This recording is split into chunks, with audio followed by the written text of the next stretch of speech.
कुछ दिनों से मार्केट में जो है एक हेवी फॉल देखा गया है और इस फॉल ने इन्वेस्टर को काफ़ी पैनिक कर दिया है। तो आपने देखा होगा कि एक ब्लड बाथ देखा गया है।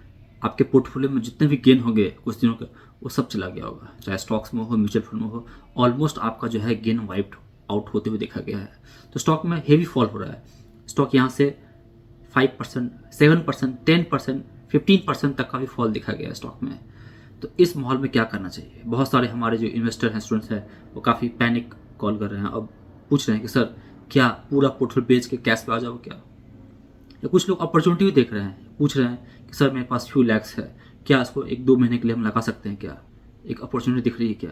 तो ऐसे सिचुएशन में क्या करना चाहिए, इस हर एक एंगल पर हम आपको आंसर देने वाले हैं। आपको बताने वाले हैं कि मार्केट में क्यों फॉल हो रहा है, क्या क्या रीजंस डिकोड हो रहे हैं और उसके कारण करेक्शन को देखा जा रहा है। तो मार्केट को रीज़न चाहिए और मल्टीपल रीजंस हैं। हमारे पास एक स्टूडेंट ने फ़ोन व्हाट्सएप किया था कि सर कल एक डीप कट दिखा गया, इसका क्या रीज़न हो सकता है? तो मैं बोले कि एक मल्टीपल न्यूज़ है और मार्केट को रीज़न चाहिए। मार्केट उस रीजन को डिस्काउंट कर रही है। कुछ ऐसे भी रीजन हो सकते हैं जो अभी तक हमारे पास नहीं आए हैं, लेकिन मार्केट नोज रीजन और वो हो सकता है कि आने वाले समय में डिकोड हो। लकली आज जो हम जब शूट कर रहे हैं तब मॉर्निंग में मार्केट ने एक रिलीफ राइट दिया है और कुछ स्टॉक जो है एक 5 से 10%, 15% तक भी अपसाइड में दिखाया है। तो क्या एक बाइंग अपॉर्चुनिटी है? किस तरह से स्ट्रेटजी अपनाना चाहिए? इस पर डिफरेंट एंगल से हम आपको डिकोड करेंगे। तो आइए एनालिसिस करते हैं। तो आप देखो कि ये जो करेक्शन है, ये करेक्शन पार्ट एंड पार्सल है। ऐसे करेक्शन समय के साथ होते रहते हैं और कभी कभी जो है एक डीप करेक्शन देखा जाता है जो देखा गया है, क्योंकि इससे पीछे भी जो है मार्केट ने काफ़ी मूवमेंट दिखा चुका था। जैसे कि स्मॉल मिड कैप में काफ़ी आप देखो तो एक साल में 50% 70% हम देखा है कि म्यूचुअल फंड गिना है। आप सोचो स्टॉक्स में कितना गेन हुआ होगा। कुछ स्टॉक तो मल्टीफोल्ड हो गया, जैसे एडा स्टॉक 30 रुपये के स्टॉक जो है 180 तक ऑलमोस्ट हिट किया। और तो इस तरह के मूवमेंट देखे गए हैं। स्टॉक मल्टीपल 10%, 15% आम था, भाग रहा था स्टॉक भाग रहा था। तो काफ़ी अच्छा लगा था, लेकिन कहीं ना कहीं एक स्टॉप आनी थी। ठीक है, तो अभी हम डिस्कस करें क्या क्या रीज़न हो सकते हैं, हुए हैं, जिसको मैंने एनालिसिस किया है। तो पहला रीज़न है सेबी स्ट्रेस टेस्ट। सेबी ने एनएफई को वार्न किया है कि जिस तरह का फंड इनफ्लो आ रहा है मार्केट में म्यूचुअल फंड के थ्रू, वो एक हेल्दी है कि नहीं, उसको थोड़ा स्ट्रेस टेस्ट करना चाहिए। कहीं ऐसा ना हो कि मार्केट करेक्शन में इन्वेस्टर पैनिक हो जाए। तो इसलिए बहुत सारे जो है म्यूचुअल फंड ने जो है एक लमसम इन्वेस्ट लेना भी बंद कर दिया है। जैसे आप आईसीआईसीआई म्यूचुअल फंड को देखेंगे तो उन्होंने जो है एक लमसम मोड में जो है उन्होंने फंड लेना बंद कर दिया। ये एक साइन होता है जब उनको भी लगता है कि इस तरह का फंड में हम सिमिलर परफॉर्मेंस नहीं दिखा सकते हैं, तो वो एसआईपी मोड तो चालू रखते हैं, लेकिन लमसम मोड पे वो एक होल्ड लगा देते हैं। तो ये भी एक रीज़न हो सकता है। इसके बाद नेक्स्ट रीज़न है वैल्यूएशंस। तो जिस लेवल पर जैसे बताया कि आपको मिड कैप, स्मॉल कैप में 50 to 70% आप एक साल में आप गेन देख रहे हैं। 3 साल में जो है वो आपको 20%, 30% का देखा गया है गेन, हिस्टोरिक गेन। तो ये वैल्यूएशन हमेशा सस्टेन नहीं रह सकती है। तो रिच वैल्यूएशन ट्रेड कराता है तो हमेशा सेक्टोरल थीम स्टॉक रोटेशन होता रहता है। उसी प्रकार फंड में भी रोटेशन होता है। तो जिस तरह से स्मॉल कैप मिड कैप में लोग अब अनसेफ फील कर रहे थे, तो धीरे धीरे देखा गया है कि ये जो है रोटेशन लार्ज कैप में शिफ्ट हो रहा है। तो बहुत सारे जो हैं जो पैसे जो हैं लार्ज कैप तो सेफ फंड जा रहा है, कहीं ना कहीं तो जाएगा। ठीक है, तो वैल्यूएशन जो है स्मॉल कैप में जिस तरह से रिच वैल्यूएशन था, तो वो एक जो है अनहेल्दी साइन था। एक इसके बाद थर्ड न्यूज है महादेव बेटिंग ऐप केस। तो इसमें थोड़ा सा ब्रीफ करता हूँ कि इंफॉर्मेशन इन्फोर्समेंट डायरेक्टर ने जो है इन्होंने इन्वेस्टिगेट किया। एक ऐप बेस्ड कंपनी है Mahadev online booking illegal betting app scam.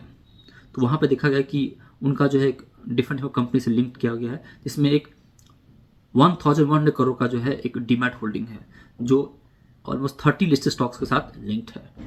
तो वहाँ पे इन्वेस्टमेंट चालू है। ये भी एक वीकनेस दिखाया जा रहा है मार्केट, ये भी जो है मार्केट को वीक कर रहा है। तो मार्केट जो अनसर्टनिटी, पैनिकनेस, जो पैसा बोरोड होता है, स्कैम होता है, ये सब जो है ये मार्केट लाइक नहीं करती है। फोर्थ रीजन है लिवरेज कट।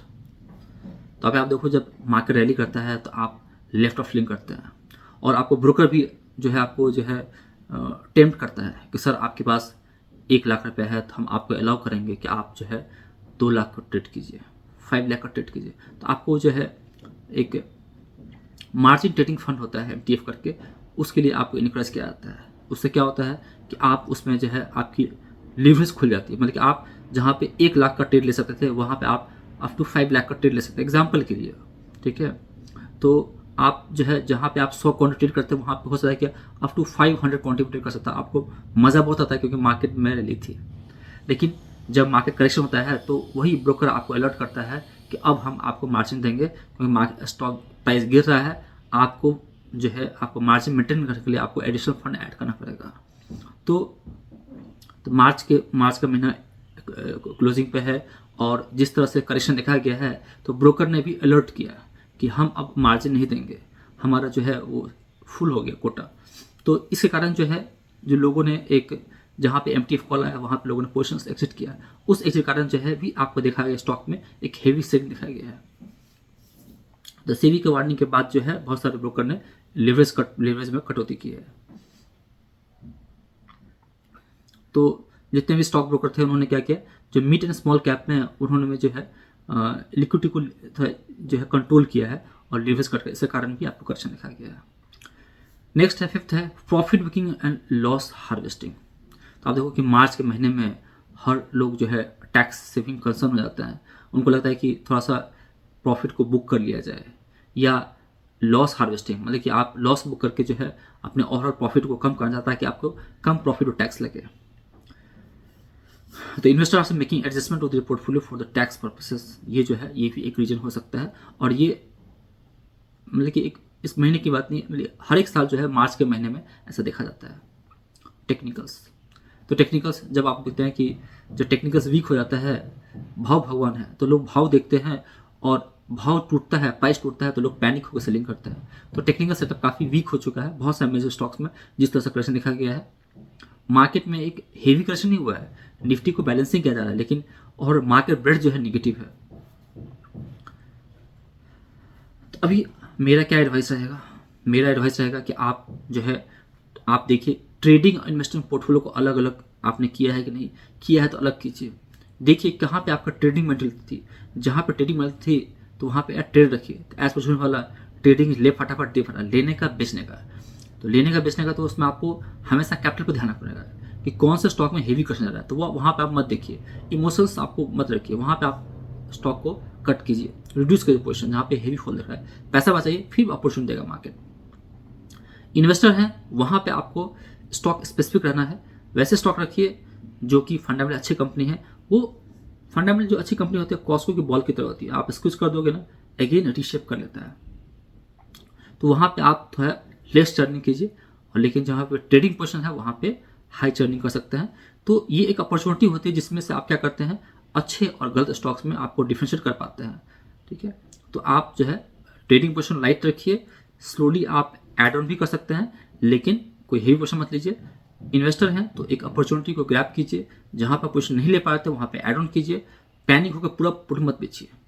तो स्टॉक में हमें कॉशिश रहना है, स्टैगर्ड वे में हमको लेना है, लेकिन आप ये पैसा यदि आप म्यूचुअल फंड में जाते हैं तो आप स्टैगर्ड ग्रेजुअली जो है आप डिप्लाई कर सकते, क्योंकि म्यूचुअल फंड में डाउन साइड लिमिटेड होती है, प्रोटेक्शन होता है, हर एक डिप पे वहाँ पे बाइंग होती है। हमारे पास पैसा लिमिटेड होता है और हम जब लगाने जाते हैं शेयर्स में हमें कम पड़ता है, लेकिन म्यूचुअल फंड जब लगाते हैं ये पैसा प्रॉपर डाइवर्सिफिकेशन होता है और डाउन साइड रिस्क है, तो आप वहाँ पे लमसम भी लगा सकते हैं, थोड़ा सा SIP मोड में लगा सकते हैं, ग्रेजुअली इसमें लगा सकते हैं, नो डाउट। तो म्यूचुअल फंड में ऑल टाइम इज गुड, आप लगाते रहिए हर एक डिप पे।